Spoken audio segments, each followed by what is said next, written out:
De rien. Donc oui, analyse de la valeur et pilotage de projet. L'objet de cette présentation, c'est de présenter la manière dont je vois les choses de l'analyse de la valeur en tant que démarche globale pour structurer et organiser les données de projets complexes pour mieux piloter son projet et non pas le subir.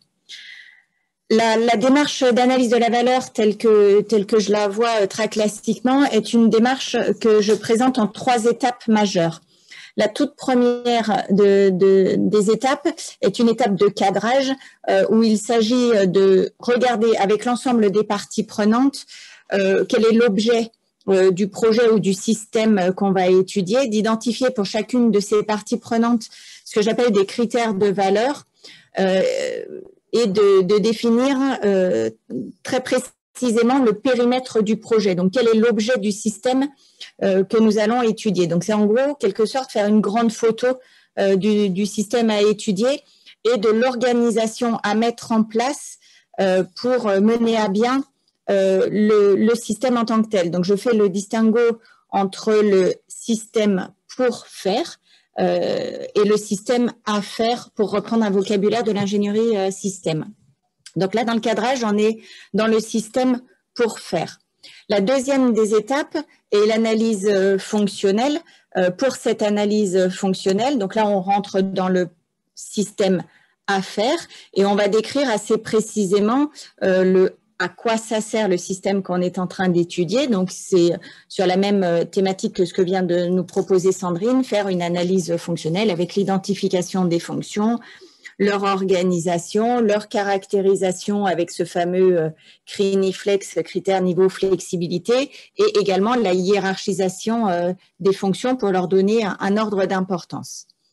Et puis, la troisième étape majeure de la démarche globale, c'est l'analyse de la valeur en tant que telle, c'est-à-dire imaginer un ensemble de solutions pour répondre à toutes les fonctions qui ont été identifiées préalablement, de combiner ces solutions les unes avec les autres pour construire des scénarios et puis comparer ces scénarios qu'on a imaginés au regard des critères de valeur qu'on avait identifiés lors de la première étape de cadrage, de faire, comme le disait Patrice juste précédemment, une analyse des coûts par fonction pour savoir quelles sont les fonctions les plus importantes et combien elles coûtent, pour arriver in fine à construire un diagramme valeur, c'est-à-dire comparer les différents scénarios les uns au regard des autres en fonction de leurs attentes pour arriver à faire des préconisations.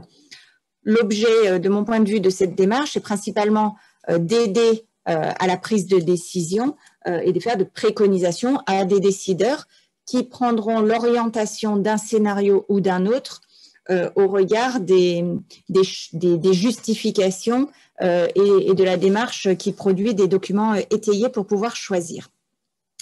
Alors, cette démarche classique d'analyse de la valeur, comment est-ce qu'elle intervient dans le pilotage d'un projet et pourquoi est-ce qu'il y a des liens avec ce pilotage de projet? De mon point de vue, l'étape de cadrage se fait avec l'ensemble des parties prenantes sur le partage des objectifs majeurs et un échange sur les objectifs, les enjeux, les ambitions du projet pour une adhésion commune et un consensus sur l'objet qui va être défini par la suite. Donc déjà, c'est avoir une collaboration avec toutes ces parties prenantes, générative d'une intelligence collective pour par la suite mener à bien le projet en tant qu'analyse fonctionnelle. Au niveau de l'analyse fonctionnelle, quand on va caractériser les fonctions, donc une fois qu'elles sont identifiées, organisées, la caractérisation va nous permettre d'identifier des performances que j'appelle performances clés à ce niveau, puisque ce sont les performances de niveau 0 quelque part du système qu'on est en train d'imaginer, donc en termes de futures solutions techniques. Ces performances clés seront par la suite, au fur et à mesure de l'avancée du projet, dans ces phases d'études APS, études APD, réalisation, etc. Ces performances seront déclinées de plus en plus finement. On a une cascade de performances, donc on parle des performances clés, puis on va sur des performances élémentaires sur différents sous-systèmes, puis des performances réparties sur différents lots de travaux, par exemple. Et là, on peut faire le lien avec le classique cycle en V de l'ingénierie des systèmes, où toutes les performances élémentaires sont peu à peu vérifiées, validées dans le système VNV pour remonter et atteindre in fine la complétude de l'ensemble des performances pour atteindre les performances clés qu'on avait initialement définies. Quand on en est à l'analyse de la valeur, qu'on identifie certains scénarios, certaines solutions, certains scénarios pour répondre à l'ensemble des fonctions, on va faire des étapes d'estimation des coûts. Donc, c'est-à-dire qu'on va pouvoir utiliser différentes méthodes différentes pour estimer les coûts selon l'avancement du projet. Donc, on va pouvoir, dans un premier temps, avoir des estimations de manière très macro, des estimations modulaires, en utilisant des ratios. Donc, c'est vraiment en phase d'estimation, on n'est pas du tout en phase de devisage issus de sociétés qui vont construire les composants, mais on est vraiment dans des phases d'estimation. Ces phases d'estimation qui vont se préciser peu à peu au fur et à mesure du projet construisent avec l'avancée des études toute la structure de coûts qui va se transformer lorsqu'on aura le go du projet, non plus en phase d'estimation, mais vraiment en phase de pilotage des coûts du projet.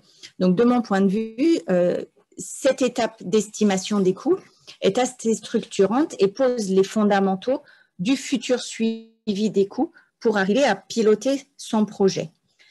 Au cours de cette phase d'identification de solutions et scénarios se dessine également l'ensemble des sous-systèmes qui vont composer le système. Et c'est là qu'on va par la suite rentrer dans tout ce qui est analyse fonctionnelle interne, etc. de chacun des sous-systèmes, où on va reprendre les performances clés initiales pour les décliner un petit peu plus finement dans chacun des sous-systèmes. Et comme on identifie chacun des sous-systèmes, on identifie également toutes les interfaces entre chacun de ces sous-systèmes. Et chaque personne qui a fait un petit peu de projet, c'est bien qu'une des difficultés majeures dans la gestion des projets, c'est justement la gestion de ces interfaces qui souvent sont un petit peu oubliées ou mises de côté ou mal pilotées et posent des questions ou des problèmes contractuels de réclamation, contre-réclamation, etc. et toutes les problématiques qui arrivent par la suite. Et enfin, un des derniers liens de cette démarche avec le pilotage de projet est relatif au risque. Il me semble, quand on regarde les différentes solutions qui sont possibles pour répondre à des fonctions, on a des étapes de faisabilité de ces différentes solutions. Est-ce qu'on est suffisamment mature? Est-ce que c'est vraiment de l'innovation et qu'il y a de gros risques? Est-ce que on maîtrise parfaitement le sujet ou pas?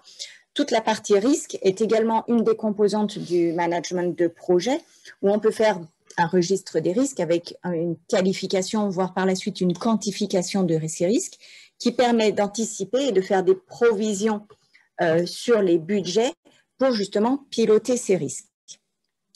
Donc voilà, ce que je voulais vous présenter en quelques mots, c'est justement toutes ces interactions qui existent entre l'analyse de la valeur et le pilotage de projet, qui, encore une fois, de mon point de vue, est une démarche essentielle pour poser les fondamentaux du projet, des outils de pilotage du projet pour être en mesure et se donner les moyens de piloter son projet et non pas de le subir. Voilà, je vous remercie de votre écoute et je suis à votre disposition s'il y a des questions.